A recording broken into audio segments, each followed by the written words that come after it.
Hello my dear students, आप कैसे हैं। आज हम पढ़ रहे हैं class 10 NCERT English first flight की 7th poem animals. The poem animals is composed by Walt Whitman and it creates a comparison between human beings and animals. The poet stresses on the fact that animals are far better than human beings as their love for humans is genuine. And the poem which we are going to read, the poet has described his will to become an animal because he thinks animals are far better than human beings. Dear children, आइए शुरू करते हैं बहुत ही easy words में। Vault Whitman जो कि एक American poet हैं, इन्होंने इस पोएम में बहुत अच्छे से डिस्क्राइब किया है एनिमल्स को और ह्यूमन बींग्स में क्या अंतर है, किस प्रकार से हमें एनिमल्स से सीखना चाहिए। I think I could turn and live with animals. मैं सोचता हूँ कि I can live with animals, कि मैं एनिमल्स के साथ में रह सकूँ। टर्न एंड लिव, मैं उनके साथ में घूम फिर सकूँ, रह सकूँ। सो प्लेसिड एंड सेल्फ कंटेंट, कितने हैं? प्लेसिड इट मीन्स काम, शांत।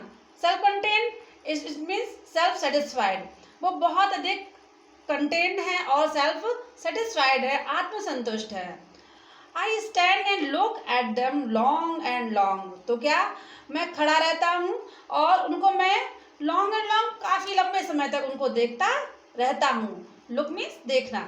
दे do not sweat and wine about their condition, जैसा कि हम लोग जानते ही हैं एनिमल्स की कंडीशन उतनी अच्छी नहीं होती, लेकिन इसके बावजूद भी दे do not sweat.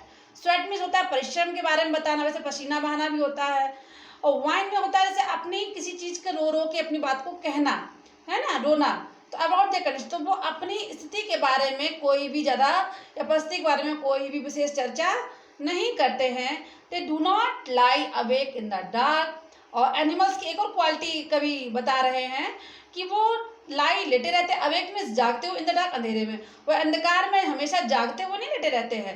And beep for their since, beep में वैसे रोना होता है लेकिन यहाँ पर है रिपेंट करना, पश्चाताप करना, तो वो अपने अपराधों के बारे में पश्चाताप करते हुए लेटे नहीं रहते हैं।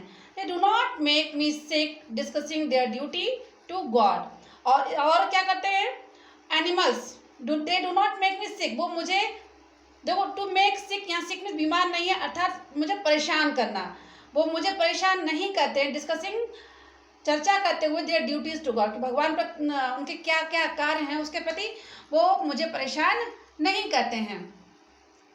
नॉट वन इज डिससेटिस्फाइड, और ना ही कोई भी उनसे डिससेटिस्फाइड है, अर्थात कोई भी उनसे असंतुष्ट नहीं होता है। Not one is demented with, और ना ही उनसे कोई भी डिमेंटेड अर्थात उन्मादी या उनसे मैड नहीं है। डिमेंटेड में क्या होता है? मैड होना, उन्मादी होना। The mania of own things, जैसे क्या होता है द मनिया, द मनिया क्या है? ये एक मनोवैज्ञानिक बीमारी है, साइकोलॉजिकल डिसऑर्डर। तो इसमें कभी ये कहना चाहते हैं कि वो मुझे किसी भी चीज़ों की इकट्ठा करने की बीमारी से पागल नहीं करते हैं। Next, not one kneels to another, और ना ही नील्स होता है घुटने टेकना, ना ही एक दूसरे के प्रति घुटने टेकते हैं। नॉट टू हिज काइंड, और ना ही अपनी प्रजाति के प्रति भी। जैसे ऐसा नहीं है कि कोई भी गलती हो गई तुरंत घुटने टेक दी, तो ऐसा भी एनिमल्स नहीं करते हैं। That lived thousands of years ago, तो जो जीवित रहे थे थाउजेंड्स ऑफ ईयर्स अगो, हजारों वर्षों पहले। तो these are the qualities described by the poet in these lines. Now we are going under lines. Not one is respectable or unhappy over the whole earth. तो not one, कवि कहता है कि ना केवल एक ही, उनमें से कोई भी एक दूसरे के सम्मान में घुटने नहीं टेकता, और ना ही अपनी जात के सामने जो हजारों वर्ष से जी रही है उनमें से कोई एक दूसरे की पूरी पृथ्वी पर सम्मान नहीं करता। So they show their relations to me, इसलिए दे शो, वे दिखाते हैं, दर्शाते हैं, देयर रिलेशंस, उनके जो उनके साथ मेरा संबंध। एंड आई एक्सेप्ट देम, और मैं उनके साथ में अपना संबंध को स्वीकार करता हूँ। They bring me to tokens of myself. अब देखिए टोकन्स, टोकन्स क्या है, जैसे कि वो मेरे लिए एक टोकन लाते हैं। टोकन के यहाँ पे मीनिंग है जैसे किसी प्रकार से कोई पहचान, टोकन में होता क्या होता है, पहचान।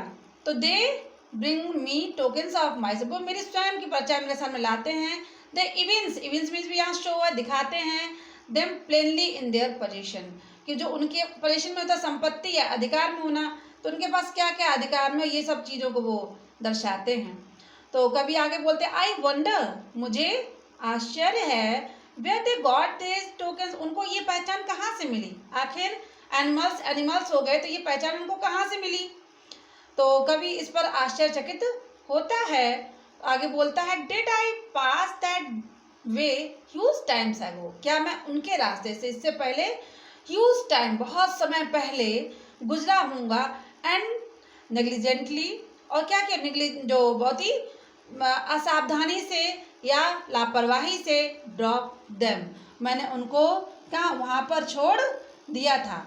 तो कहीं ऐसा तो नहीं है कि ये जो जानवर हैं ये कभी आदमी जो है वो जानवर ही आदमी में परिवर्तित हो गया है। अर्थात सभ्यता का विकास के साथ साथ हर चीज़ का विकास होता है, और यही संदेश कवि देना चाहते हैं।